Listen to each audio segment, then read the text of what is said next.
to mean, it's become a movement with this band's debut album in ways that I won't even begin to tell you yet, because I'm still trying to surprise you with a few things. But right now we're going to take a short break. We're going to listen to Charles's incredible composition, and basically the thing that really tied the bow on this record, for this band. And so for that, I can't thank you enough. But you're now going to hear a little bit of the melody to Love Is a Song Anyone Can Sing, as well as Charles' solo afterwards. So here you go.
Welcome back. Thank you again, Charles, for that beautiful playing and for this the gift that is that song. I'm just so excited for people to hear it, because it was truly such a joy. I still remember very vividly the feeling that I had when you played it for me the first time at your house in your basement, and I was just like, wow, I mean, this is so awesome. I really fell in love with it. So, I mean, talk to me more about how you wrote it. Thank you so much about that song, man. I got to say one thing, though.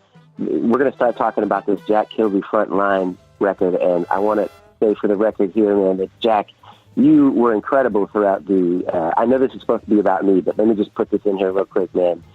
You were incredible throughout this entire process, dude. Like, you showed up with all the arrangements done. Everything was really, there was no question about anything.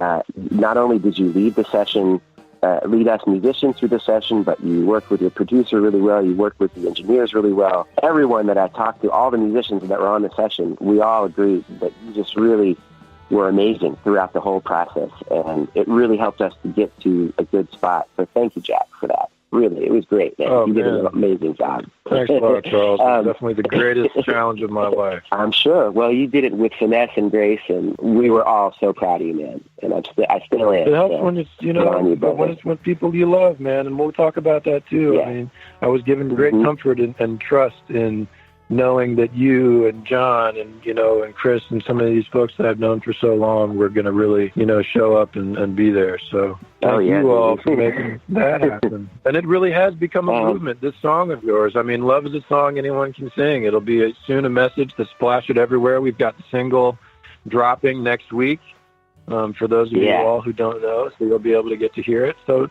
Charles, tell me a little more about,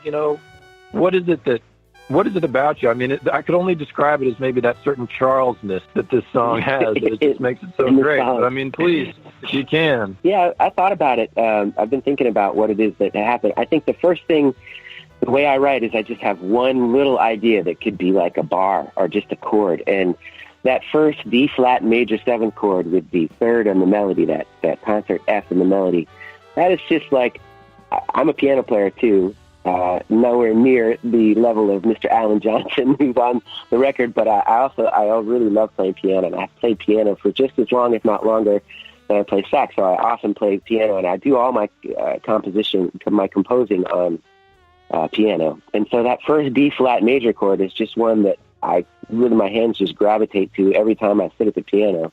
I love D flat major, Billy Strayhorn. I'm a big fan of Billy Strayhorn, and Billy Strayhorn wrote almost all my favorite songs he wrote in D flat major. D flat major is just a great key on the piano too. It fits under the fingers really well. You'd think C major would be easier, because it's all white keys, but the thumb and the fingers like going up to those black keys on the chords and the melodies and stuff like that. So it's just a great key. So when I sat down at the piano, I just played my favorite chord, and I was like, I always play that chord. I should really just write something with that being the first chord. I never really wrote anything in D flat major before. And so I was like, I want to write something in D flat major because I know Billy Strayhorn loved to write in D flat major too. And so I sat down at the piano and I played that chord, and then I went through what my normal writing process is, which is I have a germ of an idea, literally 1 bar or 2 bars. I have a song called Virginia Song that's on my first album as a leader. My first album as a leader was on Fresh Sound New Talent Records called Eternal Balance. And I have this tune called Virginia Song. And that song literally started with an idea of 1 bar of music. So my process for this was my process for a lot of my songs, which I started with one idea, which is I want to write a song with that D flat major chord. And so then I played the D flat major chord, and I opened my heart up to my muse, and I closed my eyes and asked the muse what comes next. And then that's what my muse told me comes next. The rest of the song.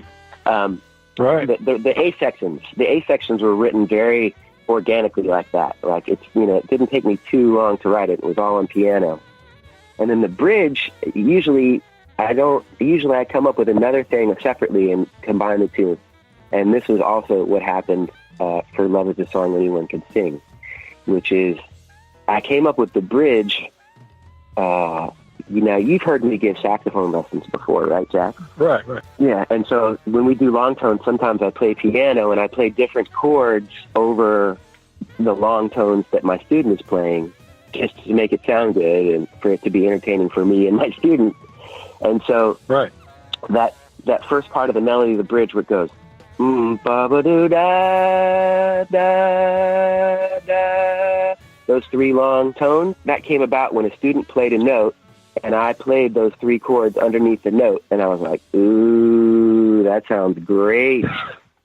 And I literally, I literally stopped my student. I was like, hold on just 1 second, bro. I got to write this shit down. Right. I'm going to make a note of it. Yeah. And so I made a note of it, and then once he left, I fleshed out the rest of the bridge.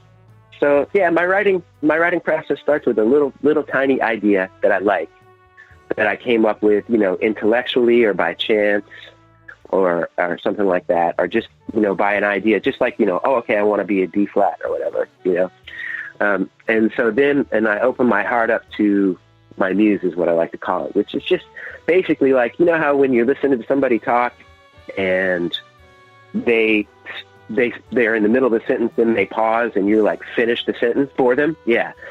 That's what I did. Basically, I finished my sentence for me. Yeah. And so, but also, I think melodies, for a while, I thought when I was younger, I thought that writing these really hard, like hip, sort of crazy jazz songs was the thing that I wanted, but what I really want in my writing is to be simple and beautiful and to make people want to sing it and want to listen to it again. Like, how often do you listen to these records that have all these hard, like, tunes on them? Like, I don't listen to them very often, but when I listen to music, I want to be moved, so I want to write moving music too. So that was kind of how I came up with that song.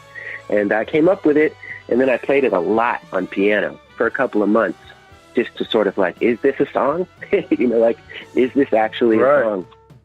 And then the last part, the I came up with because I was like, well, Jack Kilby needs a song for his record.